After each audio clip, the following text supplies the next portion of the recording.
মানে আমাদের অ্যাডভাইস অন্তত করা হয় দেশে না। হয় না। একদম। কথা প্রসঙ্গে আপনি আরো একটা খুব গুরুত্বপূর্ণ কথা বললেন যে prevention is better than cure. এই প্রসঙ্গে অনেকের মনে প্রশ্ন থাকে, যে প্রশ্নটা আমিও রাখবো আপনার কাছে, যে এক্ষেত্রে প্রিভেনশনের ক্ষেত্রে কি ভ্যাকসিনেশনের সেই অর্থে কোনো রোল রয়েছে? না, অবভিয়াসলি ভ্যাকসিনটা খুব ইম্পর্টেন্ট একটা জিনিস।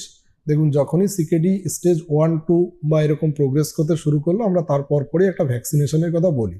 মোটামুটি ধরুন হেপাটাইটিস বিটা হচ্ছে দেখুন blood borne disease. Hepatitis B ভ্যাকসিনটা কেন দেওয়া হয়? এটা দেওয়া হয় হচ্ছে যে এই সমস্ত সিকেডি পেশেন্টের ক্ষেত্রে বারবার হয়তো রক্ত নিতে হয়, পরীক্ষা করতে হয়, সেক্ষেত্রে হয়তো একটা ব্লাড বর্ন হেপাটাইটিস বি হতে পারে। এবার সেই হেপাটাইটিস বিটা কিন্তু দেখা যাচ্ছে যদি একবার বডিতে হয়ে গেল, সেটা কিন্তু লিভার ড্যামেজ করে দিতে পারে এবং পরবর্তীকালে অনেক কমপ্লিকেশন অ্যারাইজ করতে পারে। কিন্তু যদি আমরা ভ্যাকসিনটা দিই, এটা কিন্তু ভ্যাকসিন দিয়ে প্রিভেন্ট করা সম্ভব। এই জন্য আমরা হেপাটাইটিস বি ভ্যাকসিন দিই, বা আমরা অ্যাডাল্ট ইমিউনাইজেশনেও আমরা কিন্তু হেপাটাইটিস বি ইউজ করি। এবার হেপাটাইটিস বিটা হচ্ছে আমরা এই সিকেডি পেশেন্টের ক্ষেত্রে যেমন হচ্ছে 0, 1 to 6 মান্থে দিই 1 ml করে দুটো হাতে। এবার অ্যাডাল্টের ক্ষেত্রে কম দেওয়া হয়, মানে অ্যাডাল্টের ক্ষেত্রে 0, 1, 6 মান্থ 1 ml করে দেওয়া হয়। এইবার হচ্ছে যে আপনি বললেন যে হ্যাঁ, হেপাটাইটিস বিটা ধরুন আমি যে সময় মানে ছোটবেলায় আমাদের সময় হেপাটাইটিস বি চালু হয়নি, পরবর্তীকালে হেপাটাইটিস বি নিয়েছি আরজি করে পড়ার সময়।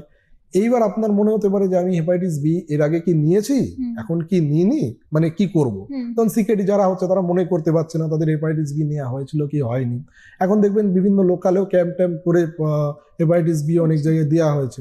তো তারও কিন্তু পদ্ধতি আছে, যেমন হেপাটাইটিস বি আপনি ব্লাড টেস্ট করে তার টাইটারটা জেনে যদি টাইটার ভ্যালুটা আপনি চেক করেন, তবে আপনি বুঝে যাবেন যে আপনার হেপাটাইটিস বি দেওয়া আছে কি দেওয়া নেই। এবার যদি টাইটার ভ্যালু দেখা যায় পাওয়া গেল না, তো সেক্ষেত্রে আপনি হেপাটাইটিস বি দিয়ে দেবেন। এটা হচ্ছে 1 নম্বর ভ্যাকসিন। আর একটা হচ্ছে যে নিউমোনিয়া ভ্যাকসিন। নিউমোনিয়া ভ্যাকসিন এইটা হচ্ছে দিলে যেমন মানে এই সিকেডি পেশেন্টরা এমনি অনেকটা ইমিউনিটি এদের কমে যায়, তো সেক্ষেত্রে আমরা এই নিউমোনিয়া ভ্যাকসিনটা মানে তাদের নিউমোনিয়া ডেভেলপ করে তো করতে পারে। তো ঠান্ডার ক্ষেত্রে বিশেষ করে এই যে ঠান্ডার সিজনটা আসছে, এই সময় কিন্তু আরো বেশি এদের হয়, ঠান্ডা লেগে থাকে বারবার, সর্দি কাশি।